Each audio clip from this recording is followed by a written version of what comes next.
पुराने वक्तों की बात है जब गांव छोटे छोटे होते थे और बादशाह अपनी मर्जी के मालिक समझे जाते थे। एक ऐसा ही गांव था जिस पर एक अजीब सा बादशाह हुकूमत करता था।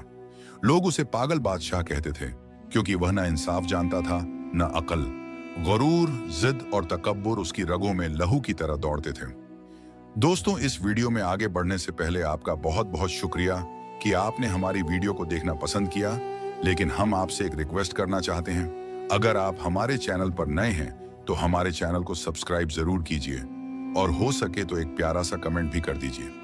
दोस्तों, आपका एक क्लिक ही हमें मजीद अच्छी अच्छी वीडियो लाने का मौका देता है। तो चलिए शुरू करते हैं। महल ऊंचा और शानदार था, मगर दिल तंग और छोटा।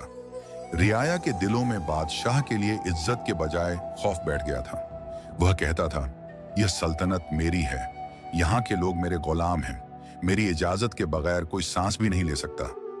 उसके वजीर भी उसी के रंग में रंगे हुए थे, चापलूसी करते, झूठ बोलते और बादशाह के गुरूर को और बढ़ाते। गांव वाले अंदर ही अंदर उसकी हरकतों से तंग थे, मगर सामने कुछ कहने की जुर्रत नहीं करते थे। एक दिन सहर का वक्त था। बादशाह अपने महल के बड़े दरवाजे के पास सुनहरी कुर्सी पर बैठा गुरूर से झूम रहा था। वह लोगों को देखने में मजा लेता था कि सब उसके सामने झुके रहते हैं। इतने में चंद छोटे छोटे स्कूल के बच्चे रास्ते से गुजरे। वह खुशी खुशी हंसी मजाक करते जा रहे थे। एक बच्चा बोला, भाई नदीम, आज मैंने होमवर्क नहीं किया था, और वह होमवर्क तो हमारे बड़े सख्त और खतरनाक टीचर ने दिया था। वह मुझे डांटने और मारने ही वाले थे कि अचानक अंसार टीचर आ गए। उन्होंने मुझे बचा लिया। अंसार टीचर बहुत अच्छे हैं। मैं तो कहता हूं, आई लव यू टीचर।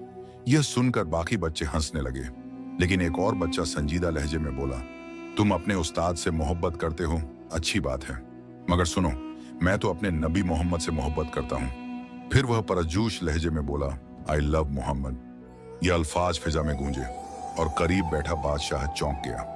बादशाह ने तेवर बदलते हुए कहा, कौन है यह बच्चा? जल्दी पकड़ो इसे। सिपाही दौड़े और उस मासूम बच्चे को बादशाह के सामने ले आए।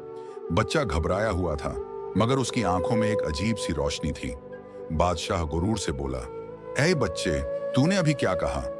बच्चे ने हिम्मत से जवाब दिया, मैंने कहा था, आई लव मोहम्मद। और इसमें क्या बुरा है? बादशाह का चेहरा लाल हो गया। वह चिल्लाया, मेरी सल्तनत में कोई मुझे हुक्म नहीं दे सकता, और न ही किसी और का नाम मेरी इजाजत के बगैर बुलंद कर सकता है। ले जाओ, इसे कैद खाने में डाल दो। सिपाही बच्चे को घसीट कर ले गए। बच्चा रोते हुए कहता रहा, बादशाह सलामत, मेरी क्या गलती है? मैंने तो सिर्फ अपने नबी से मोहब्बत का इजहार किया है। मगर जालिम बादशाह हंसकर बोला, मेरा कैद खाना, मेरी मर्जी, मैं जिसे चाहूं कैद करूं। तू मुझे सिखाने वाला कौन होता है? यह बात गांव में आग की तरह फैल गई। लोग एक दूसरे से सरगोशी करने लगे। क्या तुमने सुना? बादशाह ने सिर्फ आई लव मोहम्मद कहने पर एक बच्चे को कैद कर दिया। माँ बाप के दिल दहल गए। जवानों के खून में जोश आ गया। बच्चों के चेहरों पर हैरत थी और बुजुर्गों की आंखों से आंसू बह निकले। जल्द ही यह सरगोशी नारे में बदल गई। हर तरफ लोग बुलंद आवाज से पुकारने लगे, I love Mohammad, I love Mohammad. कुछ ने अपने घरों के ऊपर बोर्ड लगा दिए, कुछ ने अपनी दुकानों पर जली हुरूफ में लिख दिया, स्कूलों के दरवाजे पर, मस्जिद की दीवार पर, यहां तक कि खेतों के किनारे भी यही जुमला चमकने लगा। गांव के हर बच्चे, बूढ़े और औरत के लबों पर यही नारा था। बादशाह ने जब यह देखा तो गुस्से से कांपने लगा। उसने हुक्म दिया, जो कोई भी यह अल्फाज कहे उसे पकड़कर कैद में डाल दो। सिपाही दौड़ दौड़ कर लोगों को पकड़ते, मगर एक पकड़ा जाता तो 10 और खड़े हो जाते और नारा लगाते, आई लव मोहम्मद। रफ्ता रफ्ता कैद खाना भर गया। इतने कैदी जमा हो गए कि दीवारों से शोर बाहर आने लगा। अंदर से सब मिलकर जोर जोर से पुकार रहे थे, I love Mohammad, I love Mohammad. बादशाह के कानों में यह सदा गूंजने लगी। अब वह न सो सकता था, न खा सकता था। उसका महल नारों से लरजने लगा। वजीर घबरा गए। एक दूसरे से कहने लगे, हमने पहले कभी ऐसा मंजर नहीं देखा। जितना ज्यादा बादशाह सख्ती करता है, लोग उतना ही ज्यादा नारे लगाते हैं। बादशाह अब पागलों की तरह चलने लगा। वह कहता, उन्हें रोक दो, उन्हें खामोश कराओ, मेरी हुकूमत खत्म हो रही है। अब हालात ये हो गए थे कि बादशाह का हर हुक्म नाकाम हो रहा था। सिपाही थक चुके थे, वजीर खौफजदा थे और महल की दीवारों से बाहर एक ही सदा गूंज रही थी, I love Mohammad, I love Mohammad. यह गांव वालों का इत्तेहाद था। कोई अमीर था, कोई गरीब, कोई किसान, कोई मजदूर, कोई बच्चा और कोई बूढ़ा। सब एक ही दिल की आवाज के साथ खड़े हो गए थे। बादशाह ने लोगों को डराया, धमकाया, सजा दी, कैद में डाला, लेकिन इस मोहब्बत को खत्म न कर सका। उसी गांव में एक बूढ़ा रहता था। उसके सफेद बाल और लंबी दाढ़ी देखकर हर कोई उसे इज्जत देता था। वह निहायत अक्लमंद और चालाक था। गांव वाले उसे दादाजी के नाम से पुकारते थे। जब उसने सुना कि बादशाह पागलपन में और जुल्म कर रहा है, तो वह मुस्कुराकर बोला, अब वक्त आ गया है कि कोई उसे आईना दिखाए। बादशाह गरूर में डूबा हुआ है, मगर उसे दलील और हिकमत से सीधा करना होगा। बूढ़ा अस्सा टेकता हुआ महल के दरवाजे तक पहुंचा। सिपाही उसे रोकना चाहते थे, मगर वह बोला, तुम्हारे बादशाह को मेरी सख्त जरूरत है, मुझे अंदर जाने दो। बादशाह को खबर दी गई कि एक बूढ़ा दरवाजे पर खड़ा है और कह रहा है कि वह तुम्हें बचा सकता है। बादशाह फौरन बोला, ले आओ उसे, शायद वही मेरे लिए कोई हल निकाले। बूढ़ा बादशाह के सामने आया। उसकी आंखों में सुकून और दिल में नूर था। बादशाह ने घबराकर कहा, बूढ़े, ये गांव वाले मेरा जीना हराम कर चुके हैं। हर तरफ आई लव मोहम्मद के नारे लग रहे हैं। मेरा कैद खाना भर गया है। मुझे कोई तदबीर बताओ, वरना मेरी हुकूमत खत्म हो जाएगी। बूढ़ा मुस्कुराकर बोला, बादशाह सलामत, आपने एक बच्चे को सिर्फ इसलिए कैद किया कि उसने मोहब्बत का इजहार किया। क्या मोहब्बत पर भी कौफल लगाया जा सकता है? बादशाह गुस्से से बोला, यह मेरी सल्तनत है, मेरी मर्जी के बगैर कोई भी नारा नहीं लगा सकता।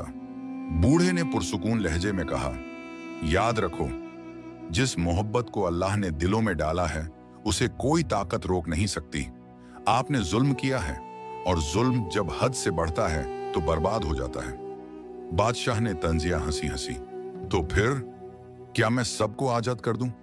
क्या मैं सबके सामने शर्मिंदा हो जाऊं? बूढ़ा करीब आकर बोला, बादशाह सलामत, शर्मिंदगी वह नहीं जो लोगों के सामने हो, असल शर्मिंदगी वह है जो अल्लाह के सामने हो।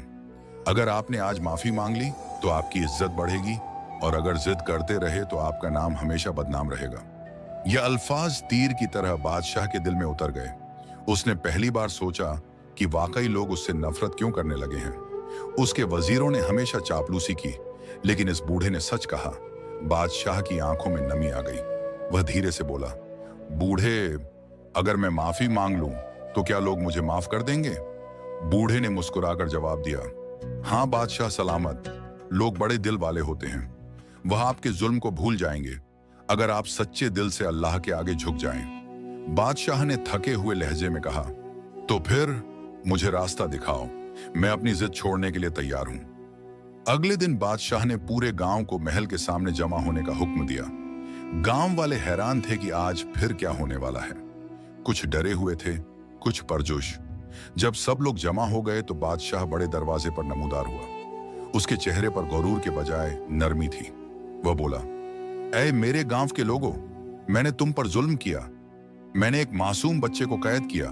मैंने तुम्हें डराया और तुम्हारी आवाज दबाने की कोशिश की, मगर मैं हार गया और तुम जीत गए। गांव में सन्नाटा छा गया। बादशाह ने आगे कहा, मैं आज सबके सामने ऐलान करता हूं कि मैं माफी मांगता हूं। मैं कैदियों को आजाद करता हूं और आज से मैं खुद भी सजदे में गिरकर अल्लाह से माफी मांगूंगा। फिर बादशाह ने सबके सामने वुजू किया, मस्जिद में गया और पहली बार सच्चे दिल से नमाज पढ़ी। उसकी आंखों से आंसू बह रहे थे। कैदियों को रिहा कर दिया गया। बच्चे, जवान, औरतें सब खुशी से झूमने लगे। पूरा गांव एक ही सदा से गूंज उठा, I love Mohammad, I love Mohammad. मगर अब यह सदा गुस्से या एहतिजाज में नहीं थी, बल्कि खुशी और शुक्राने में थी। बादशाह भी उसी हुजूम में खड़ा था और उसके लबों पर भी पहली बार यही अल्फाज थे, आई लव मोहम्मद सल्लल्लाहु अलैहि वसल्लम। ये कहानी हमें यह सबक देती है कि गरूर और तकब्बुर हमेशा बर्बादी की तरफ ले जाता है। मोहब्बत ए रसूल व रोशनी है जो कभी बुझाई नहीं जा सकती। जुल्म आरिजी होता है, मगर हक़न हमेशा गालिब आता है। जब लोग एक मकसद पर इकट्ठे हो जाएं, तो दुनिया की कोई ताकत उनको नहीं हरा सकती। असल इज्जत झुकने में है, अल्लाह के सामने और हक के सामने।